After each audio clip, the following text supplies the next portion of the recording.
This is HR in Review, a podcast dedicated to HR thought leadership, actionable advice, and all the latest developments in human resource management. Hi everyone, and welcome back to our newest episode of our podcast, HR in Review. I'm Monica Sharma, the editor of HRreview, and if you haven't tuned in before, in this short segment we'll be looking back at some recent standout stories and we'll be discussing the most relevant topics linked to HR. Each week will be based around a different theme, and this week's is diversity and inclusion within the workplace. Here today I'm joined by my guest Suki Sandhu. Suki is founder and CEO of Involve, a global network and consultancy championing diversity and inclusion in business. Involve helps firms drive cultural change and create inclusive workplaces where any individual can succeed. Suki has received an OBE for services to diversity in business and is a Stonewall ambassador, patron for the Albert Kennedy Trust, and board director of Outright Action International. Suki, thank you so much for joining us today. How are you doing? Yeah, I'm good, thank you. Lovely to talk to you today. Thanks for having me. No worries, it's a pleasure. So I just wanted to jump straight into our first story, which is actually research that your consultancy carried out. This research was linked to language used about race in the workplace. One of the main statistics found that almost 2/3 of working senior professionals, 65%, confess they are nervous about utilising the wrong language when it comes to discussing race at work. So just as an introduction, Suki, can you talk us through these stats in a bit more depth? Yeah, sure.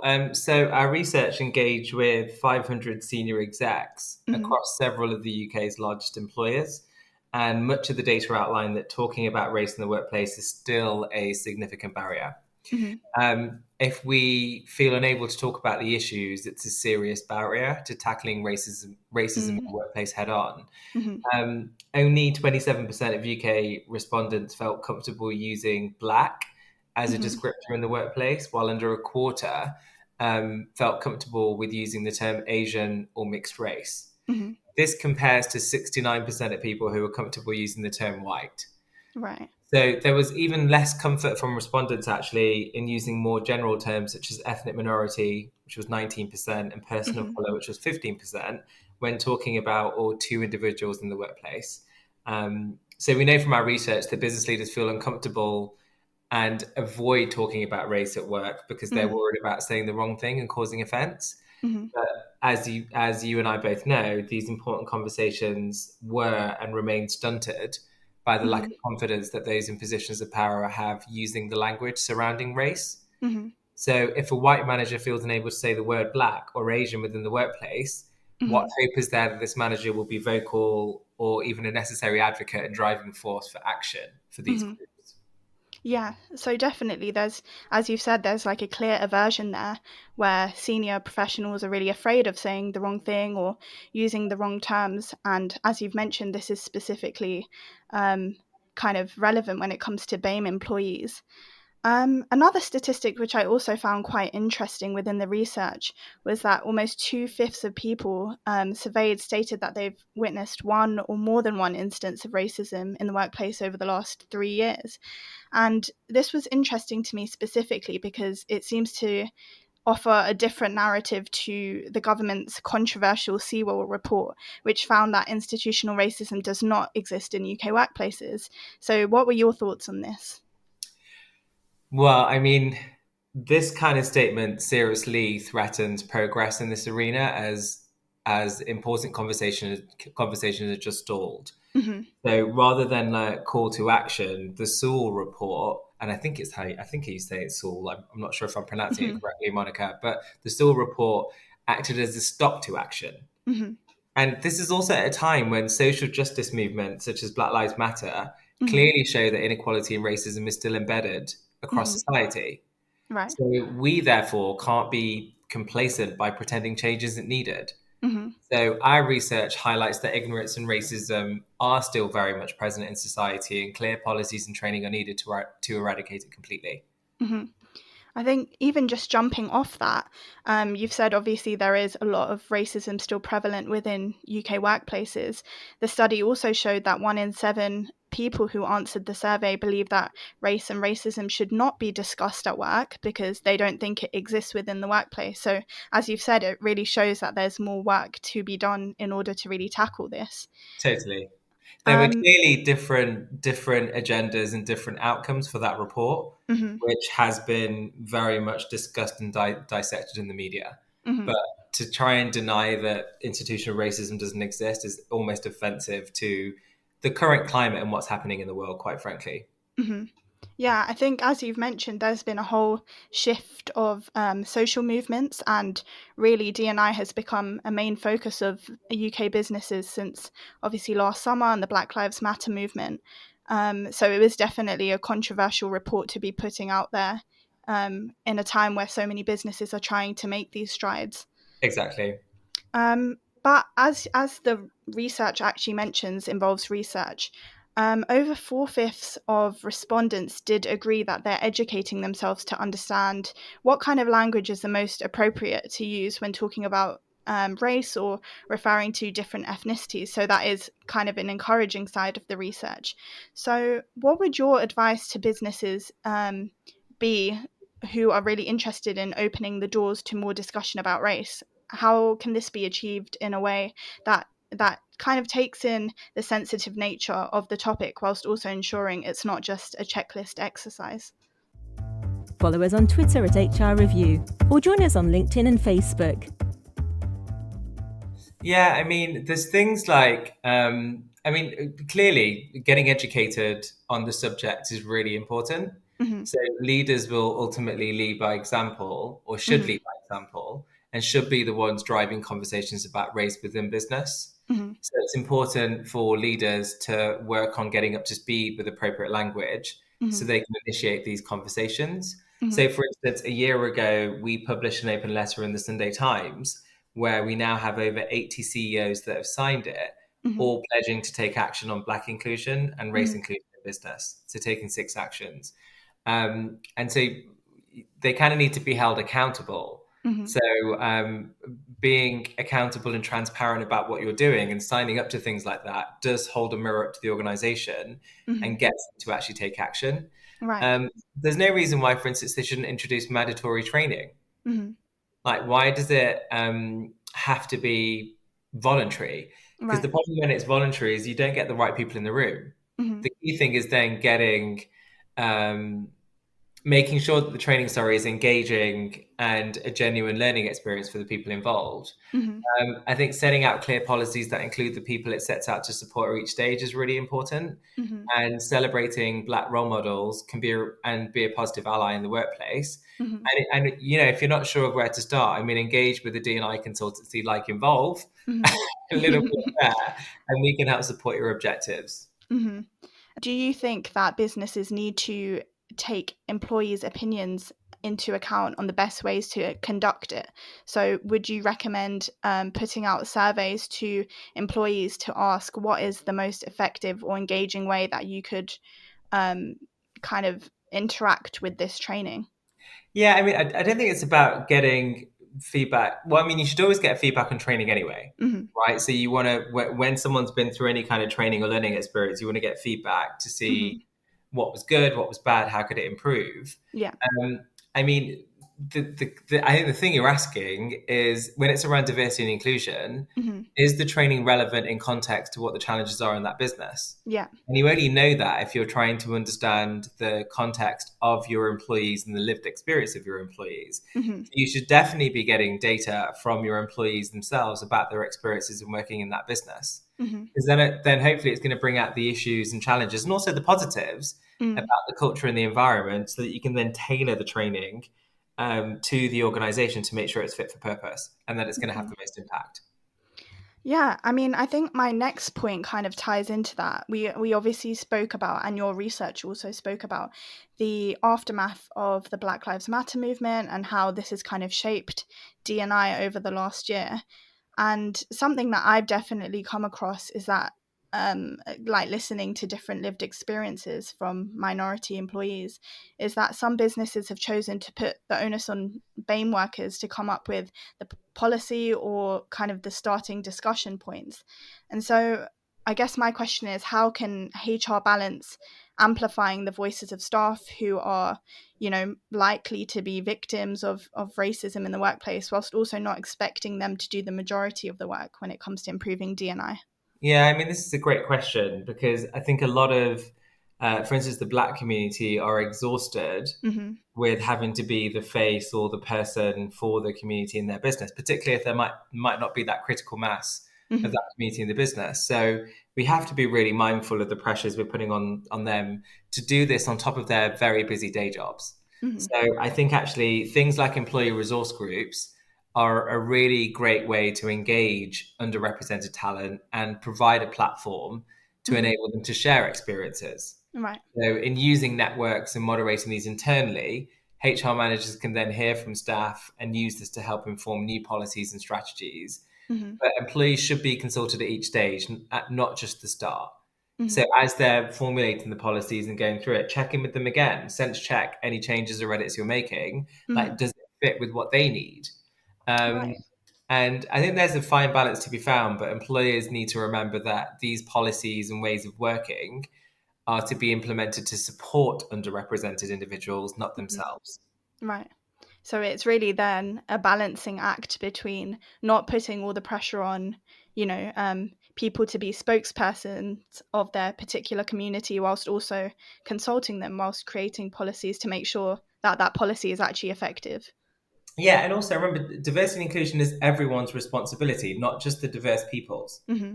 right? Yeah. So we all know that from the statistics that the majority of leaders in positions of power and influence are straight white men.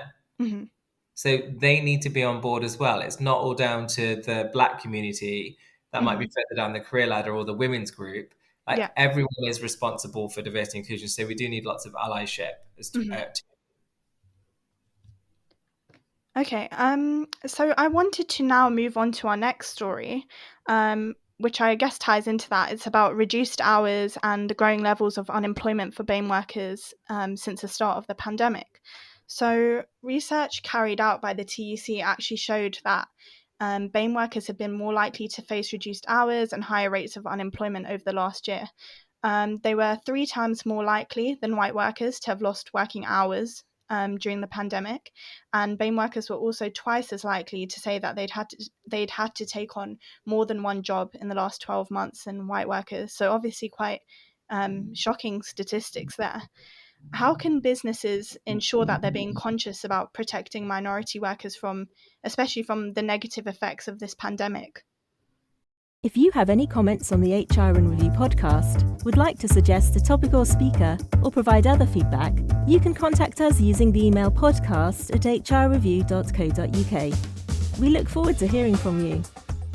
Yeah, it's a great question. Because I think the tackling unconscious bias takes time. Mm-hmm. But the first and most critical step in the process is to raise awareness. Mm-hmm. So encouraging teams to take tests to discover what their implicit biases might be Mm-hmm. makes for a great introduction to staff-wide diversity training. Mm-hmm. Um, the problem with unconscious bias training is that generally when you think about it, it's seen as a compliance exercise or you get the Right. eye roll when you Mm-hmm. want people to go through it. Yeah. And it's necessary because people need to understand what their biases are, Mm-hmm. but they also need to understand how they can tackle them. Mm-hmm. So it's one thing that Involve does really well. So our unconscious bias training is called conscious inclusion. Mm-hmm. So even just changing the language to be more optimistic Yeah. rather than unconscious bias, we also help them identify what their biases are, but then also Mm-hmm. give them the skills and tools to mitigate them once they leave the virtual room. Mm-hmm. Because all our training is done virtually now, Monica. No one's doing in-person Yeah, training. I can So imagine that's been quite a big change. yeah, it has. But I think I think just making sure that people are aware of those biases are Mm-hmm. really important, but they need the skills to tackle them. Um, and then there are like practical techniques you could have, like blind hiring techniques, for instance, Mm-hmm. or ensuring that interview panels have got a diverse makeup to limit bias throughout the recruitment. Mm-hmm. But I think it's just always making sure that there's data points to check where the bias might be landing, so you can try and do something about it. Mm-hmm. So you've obviously mentioned there quite extensively unconscious bias. One of the recommendations set out by the TUC was to introduce mandatory ethnicity pay gap reporting. So obviously businesses there are expected to publish an action plan as well as just reporting the figures and the disparities between different employees' pay. And it's most likely, if it comes into effect, it's going to be quite similar to the gender pay gap reporting that's currently compulsory for businesses with over 250 employees. So I just wondered, what are your thoughts on that? Do you think that this would work well alongside unconscious bias training, or are there any other systems, do you think, that can be introduced to support D&I in the workplace? Yeah, I mean, ethnicity pay gap reporting is a campaign also that we ran a few years ago, Mm-hmm. and we got about 15 companies to start to voluntarily report it. Mm-hmm. And there are a number of organizations that have reported it, like ITN, Deloitte, PwC, EY, Bank of England, etc. Mm-hmm. And the great thing about the ethnicity pay gap reporting, like the gender pay gap reporting, Mm-hmm. is that it kind of holds a mirror up to the organization so Right. they can see where they are. Mm-hmm. And it's really important to make sure that people know there's a difference between ethnicity pay gap reporting Mm-hmm. and equal pay. Right. It isn't about equal pay. Mm-hmm. What the pay gap shows, be it ethnicity or gender, is it effectively shows that there aren't enough racially diverse and women who Mm-hmm. sit in the higher paid roles in a business, which tend to be the more senior roles. Mm-hmm. So it's effectively trying to tackle representation Mm-hmm. at the top. So I think the good thing about them is that it allows them to collect lots of data where the issues are, but then also getting them to put in some solutions Mm-hmm. to try and tackle it. Right. So I think it's really, really important. And other kind of systems I think are important are things around accountability. Mm-hmm. Like, how are you holding your leaders accountable to drive diversity and inclusion? Mm-hmm. How can you link some of their diversity and inclusion targets to their reward and their compensation? Mm-hmm. What about coaching Right. and mentoring or sponsorship programs, even where rather than a mentor that shows you the door, you've got sponsors that open the door for talent. So Mm-hmm. they're proactively championing diverse talent within the business to get them to get ahead. Mm-hmm. You could be investing in returnships, and just being purposeful and proactive about recruitment Mm-hmm. at all levels, Mm-hmm. to find talent at all levels externally to make sure that you're finding the most diverse talent pools. Mm. So again, this kind of ties into what you were saying before about accountability and allyship from, senior leaders, and almost making that trickle down throughout the business. Absolutely. Mm-hmm. Absolutely. And it starts from the top. It really does. Mm-hmm. So we really need that. That's why I quite like it when companies do link diversity and inclusion to reward Mm-hmm. and pay. Yeah. So they'll have objectives where they'll earn less bonus if they're not hitting their diversity and inclusion targets and objectives. And Mm-hmm. targets, that doesn't mean just representation. That could mean engagement scores. Mm-hmm. Like, are they a good manager? Right. What kind of 360 feedback are they getting from their team? Mm-hmm. So I know tech is really hot on this, getting those kind of data points. Whether they actually act on it is another matter entirely, but we know they collect those data points. But that's all pretty important to drive real change. Mm-hmm. And I suppose that moves past, just filling roles to hit certain diversity quotas. That means then that you're actually trying to, I guess, have data to actually see how much change this is affecting. Yeah, absolutely. Mm-hmm. And so, Suki, my final question for you is that as restrictions are hopefully being lifted from the 19th of July, what are the imminent things that HR need to tackle first with D&I? What should be made an immediate priority when offices open up? Why not subscribe to the premium version of HR in Review? You'll get ad-free content, early and extra episodes and more. Even better, although it's the premium edition, it's absolutely free. Sign up at hrreview.co.uk/podcast. Yeah, so this is a really interesting question with the whole returning to work or return to the office, or hybrid working. Yeah. Because obviously there's a lot of companies now pushing for employees to come back into the office, and seeing almost working remotely as like a perk and something that needs to be earned. I saw a really great post actually on LinkedIn today that went viral, where a woman was complaining about the fact that remote working was seen as a perk. Right. It is a perk now, but at the pandemic it was seen as a necessity to keep the businesses afloat. Yeah. So she just found it really stupid, her words, that it's now being seen as a perk rather than seen as like the way to do things, which I kind of agree with, if I'm honest. So if you think about my business, we're all working remotely. We don't have any office real estate. Everyone is really happy working from home. Those that want access to an office will get them like a WeWork pass, so they've got somewhere to go. Yeah. And then we're planning to meet monthly, like to do social things as a team, because we don't want to be entirely remote. And some of the team also, if they live geographically close to each other, they'll go meet somewhere and work together for the day. But they choose where and when they want to work, if I'm honest, not me. I don't want to dictate it to, because I've got a second home by the sea in Bournemouth. I'd happily spend the rest of my time here, if I'm honest, rather than being in the Barbican in the city. But I think so I think it's getting a sense of, well, what do the employees want? What data are you collecting to figure out, like, do people want to work remotely fully? Do they want to be hybrid? Do they want to be in the office? Are there specific roles that can be fully remote, or can they not? Collecting all those data points and just getting a sense of also how safe do employees feel coming into an office. So what are the protocols and policies you have in place, for instance, around wearing masks and social distancing? I mean, I did a pitch this week with the CEO and CHRO for a search they want us to run. And they're both sat in this big boardroom wearing their masks. Right. And I was like, that doesn't look very fun. And they're a healthcare business, but they have to wear a mask in the office. And I'm like, do you really want to sit in the office and wear a mask all day?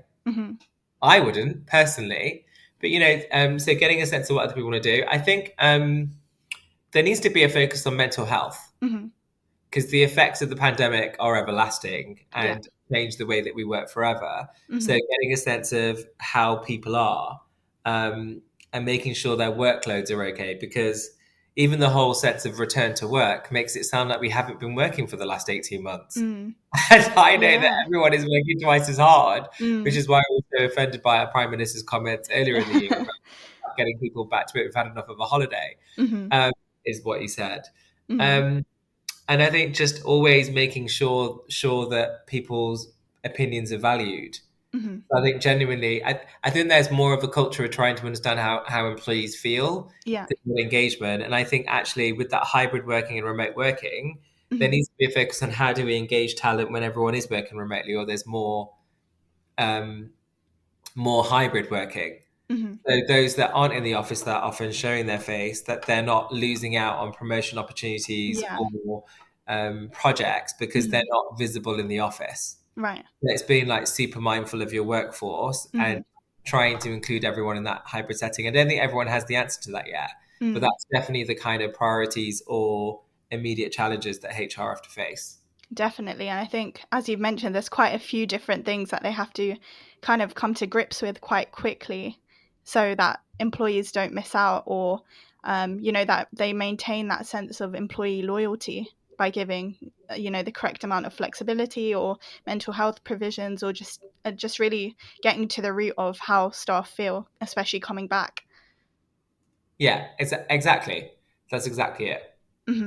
Fantastic. Well, thank you so much, Suki, for joining me on the show today. It was so great to talk to you about diversity and inclusion and, all the key things that companies need to consider in order to really champion this.